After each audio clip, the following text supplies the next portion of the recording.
against this particular conceit of the comfortable intelligentsia.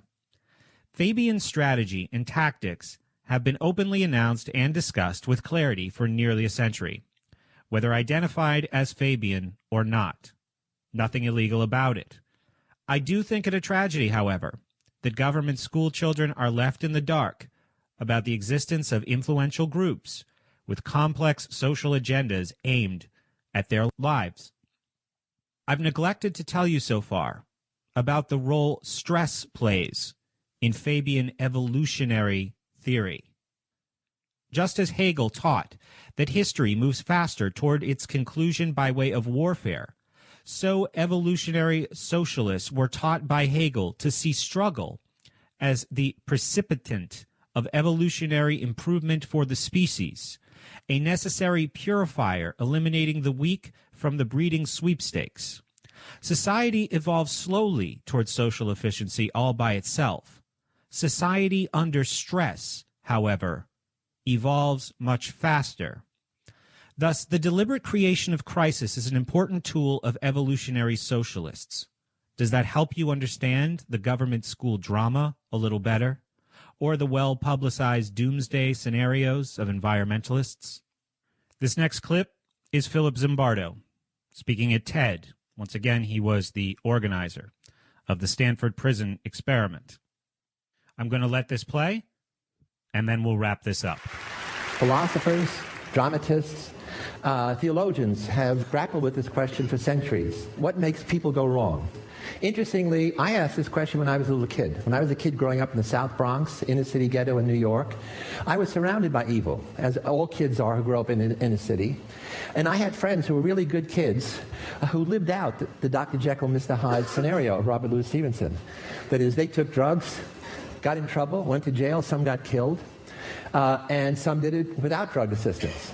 So when I read Robert Louis Stevenson, that wasn't fiction. The only question is, what was in the juice? And more importantly, that line between good and evil, which privileged people like to think is fixed and impermeable, with them on the good side and the others on the bad side, I knew that line was immovable and it was permeable. Good people could be seduced across that line, and under some rare circumstances, bad kids could recover with help, with reform, with rehabilitation. So I want to begin with this wonderful illusion by Swiss artist M.C. Escher. If you look at it and focus on the white, what you see is a world full of angels. But let's look more deeply. And as we do, what appears is the demons, the devils in the world. And that tells us several things. One, the world will always be filled with good and evil, because good and evil is the yin and yang of the human condition.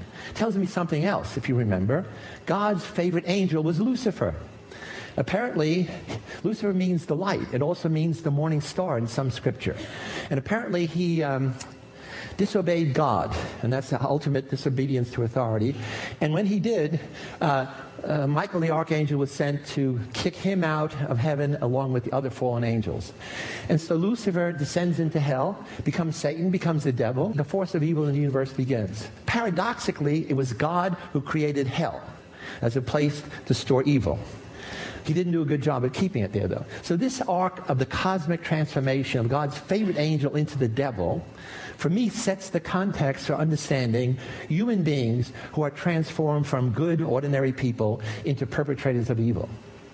So the Lucifer effect, although it focuses on the negatives that people can become, not the negatives that people are, leads me to a psychological definition. Evil is the exercise of power, and that's the key. It's about power.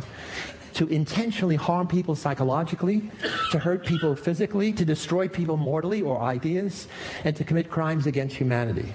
A few years ago, I'm sure all of you were shocked, as I was, with the revelation of American soldiers abusing prisoners in a strange place, in a controversial war, Abu Ghraib in Iraq. And these were men and women who were putting prisoners through unbelievable humiliation. I was shocked, but I wasn't surprised, because I had seen those same visual parallels when I was the prison superintendent of the Stanford Prison Study. Immediately, the Bush administration, military said what?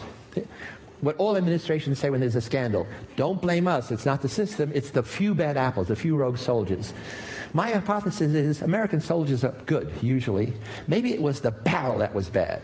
But how am I going to deal with that hypothesis? I became an expert witness for one of the guards, Sergeant Chip Frederick, and in that position, I had access to the dozen investigative reports. I had access to him. I could study him, have him come to my home, get to know him, do psychological analysis to see was he a good apple or bad apple. And thirdly, I had access to all of the 1,000 pictures that these soldiers took. These pictures are of a violent or sexual nature. All of them come from the cameras of American soldiers. Because everybody has a digital camera, a cell phone camera, they took pictures of everything, more than 1,000. What I've done is I organized them into various categories, but these are by United States military police, Army reservists. They are not soldiers prepared for this mission at all. And it all happened in a single place, Tier 1A, on the night shift. Why? Tier 1A was the center for military intelligence. It was the interrogation hold.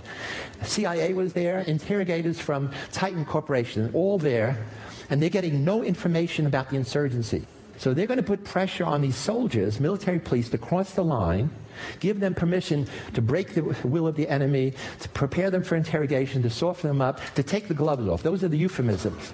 And this is how it was interpreted. Let's go down to that dungeon.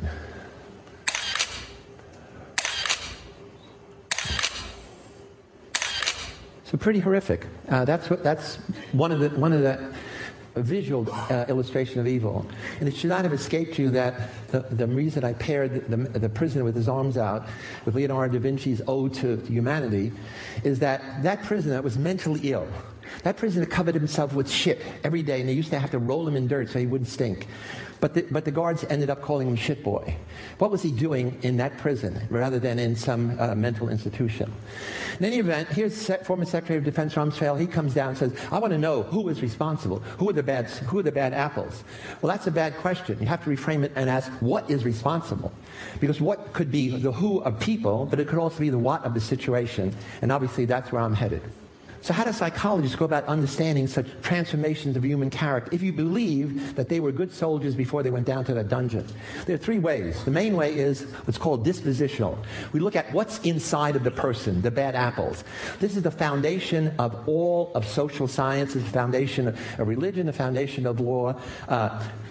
Social psychologists like me come along and say, yeah, people are the actors on the stage, but you'll have to be aware of what the situation is. Who are the cast of characters? What's the costume? Is there a stage director? And so we're interested in what are the external factors around the individual, the bad barrel. And social scientists stop there, and they miss the big point that I discovered when I became an expert witness for Abu Ghraib. The power is in the system. The system creates the situation that corrupts the individuals. The system is the legal, political, economic, cultural background. And this is where the power is of the bad barrel makers. So you want to change a person, you got to change the situation. You want to change the situation, you got to know where the power is in the system. So the Lucifer effect involves understanding human character transformations with these three factors. And it's a dynamic interplay. What do the people bring into the situation? What does the situation bring out of them? And what is the system that creates and maintains that situation? So my book, The Lucifer Effect, recently published, is about how do you understand how good people turn evil, and it has a lot of detail about what I'm going to talk about today. So Dr. Z's Lucifer Effect, although it focuses on evil, really is a celebration of the human mind's infinite capacity to make any of us kind or cruel, caring or indifferent, creative or destructive, and it makes some of us villains. And the good news story that I'm going to hopefully come to at the end is it makes some of us heroes. This is a study some of you think you know about, but very few people have ever read the story. You watched the movie. This is Stanley Milgram, little Jewish kid from the Bronx, and he asked the question, could the Holocaust happen here, now? People say, no, that's Nazi Germany, that's Hitler. That's 1939. He said, yeah, but suppose Hitler asked you, would you electrocute a stranger? No way, not me, I'm a good person. He said, why don't we put you in a situation and give you a chance to see what you would do? And so what he did was he tested 1,000 ordinary people, 500 in New Haven, Connecticut, 500 Bridgeport. And the ad said, psychologists want to understand memory. We want to improve people's memory because memory is a key to success, okay? We're going to give you $5, $4 for your time. And he said, we don't want college students, we want men between 20 and 50, in the latest studies they ran women, ordinary people, barbers, clerks, white-collar people. So you go down, and one of you is going to be a learner, one of you is going to be a teacher. The learner is a genial middle-aged guy. He gets tied up to the shock apparatus in another room. The learner could be the middle-aged, could be as young as 20. And one of you is told by the authority, the guy in the lab coat, your job as teacher is to give this guy material to learn. Gets it right, reward him. Gets it wrong, you press a button on the shock box. First button is 15 volts. He doesn't even feel it. That's the key. All evil starts with 15 volts. And then the next step is another 15 volts. The problem is, at the end of the line is 450 volts. And as you go along, the guy is screaming, I've got a heart condition, I'm out of here. You're a good person, you complain. Sir, who's going to be responsible if something happens to him? Experiment says, don't worry, I will be responsible. Go, continue, teacher. And the question is, who would go all the way to 450 volts? You should notice here, when it gets up to 375, it says danger, severe shock. When it gets up to here, there's triple X, the pornography of power. So Milgram asked 40 psychiatrists, what percent of American citizens will go to the end? They said only 1%, because that's sadistic behavior, and we know, psychiatry knows, only 1% of Americans are sadistic. Okay, here's the data. They could not be more wrong. 2/3 go all the way to 450 volts. This was just one study. Milgram did more than 16 studies. And look at this. In study 16, where you see somebody like you go all the way, 90% go all the way. In study 5, if you see people rebel, 90% rebel. What about women? Study 13, no different than men. So Milgram is quantifying evil as the willingness of people to blindly obey authority, to go all the way to 450 volts. And it's like a dial on human nature. A dial in the sense that you can make almost everybody totally obedient, down to the majority, down to none. So what are the external parallels? All research is artificial. What's the validity in the real world?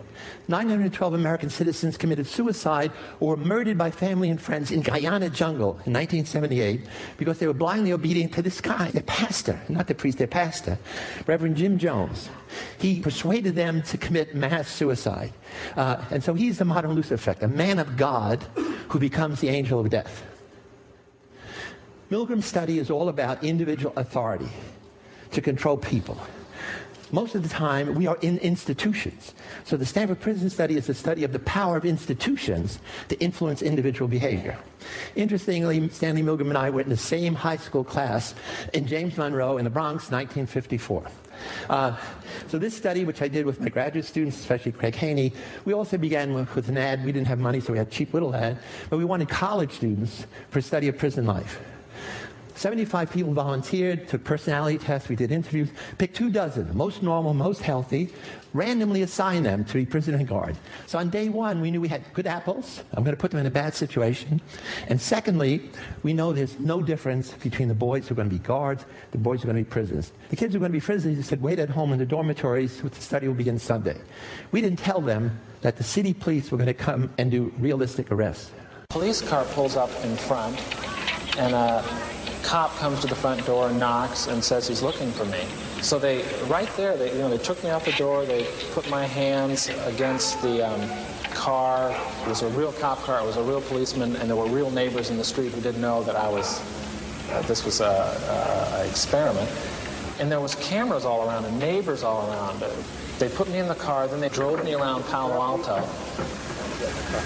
They took me to the police station, the basement of the police station. Then they put me in a cell. I was the first one to be picked up, so they put me in a cell, which is just like a room with a door with bars on it. You could tell it wasn't a real jail. They locked me in there in this degrading little outfit. They were taking this experiment too seriously. Here are the prisoners who are going to be dehumanized. They're going to become numbers. Here are the guards with the symbols of power and anonymity.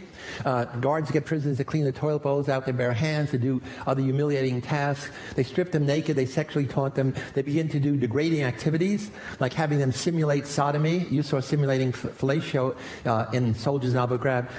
My guards did it in 5 days. The stress reaction was so extreme that normal kids we picked because they're healthy had breakdowns within 36 hours. The study ended after 6 days because it was out of control. 5 kids had emotional breakdowns. Does it make a difference if warriors go to battle, changing their appearance or not?